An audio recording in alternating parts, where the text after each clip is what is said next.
जाति जनगणना क्या है आज मैं आपको बताना चाहता हूं। सबसे पहले आपसे सवाल पूछता हूं, इस देश में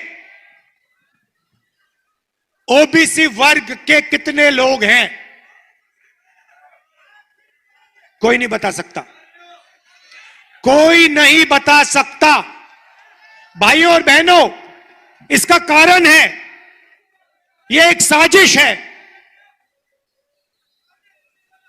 आपको आपकी सच्ची जनसंख्या, आपकी सच्ची आबादी नहीं बताना चाहते हैं। भाइयों और बहनों, कम से कम ओबीसी की आबादी इस देश में, पिछड़ों की आबादी इस देश में 50% है।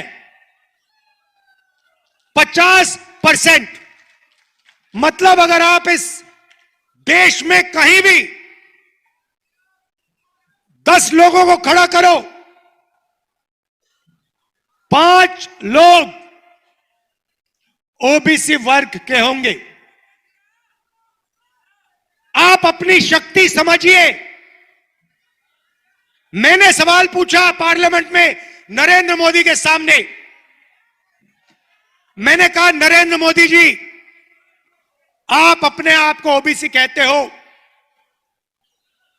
ओबीसी कहकर आप चुनाव जीते, 12,000 करोड़ रुपए के हवाई जहाज में उड़ते हो, हर रोज नया सूट नया कपड़ा पहनते हो। कभी देखा आपने नरेंद्र मोदी को 2 दिन में जहां उन्होंने नया कपड़ा ना पहना हो? हर रोज 2-3 नए कपड़े पहनते हैं। मैंने उनसे कहा, मोदी जी बताइए, इस देश में ओबीसी कितने?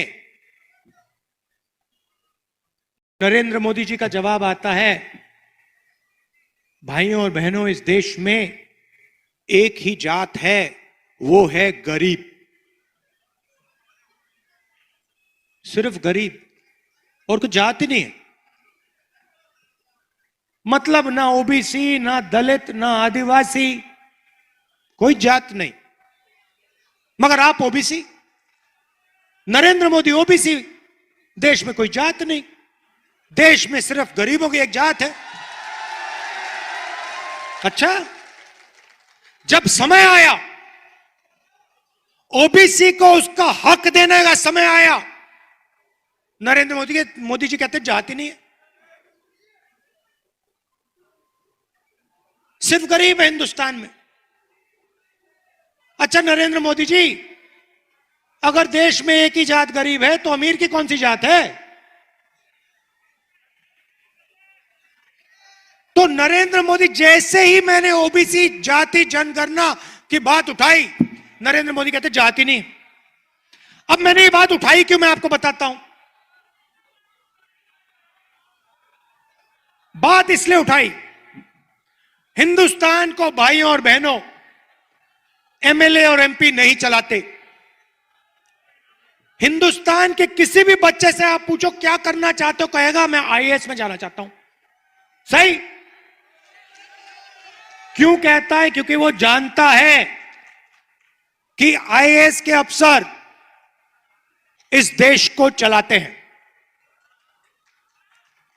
चुनाव में एमएलए बदल जाता है, एमपी बदल जाता है, आईएएस अफसर कभी नहीं बदलता। ये हिंदुस्तान की सरकार को 90 अफसर चलाते हैं। मतलब हिंदुस्तान का पूरा धन लाखों करोड़ रुपए का बजट ये 90 लोग बांटते हैं। शिक्षा का मामला हो, स्वास्थ्य का मामला हो, डिफेंस का मामला हो, सड़कों का मामला हो, खाद का मामला हो, सारे के सारे निर्णय, बजट के निर्णय ये 90 लोग लेते हैं। अब सवाल मैंने पूछा पार्लियामेंट में, मोदी जी, अगर ओबीसी की सरकार है, अगर दलितों की सरकार है, आदिवासियों की सरकार है, तो 90 में से पिछड़े कितने? 90 अफसरों में से पिछड़े कितने? नरेंद्र मोदी चुप हो गए, सारे बीजेपी के लोग चुप हो गए, सन्नाटा छा गया।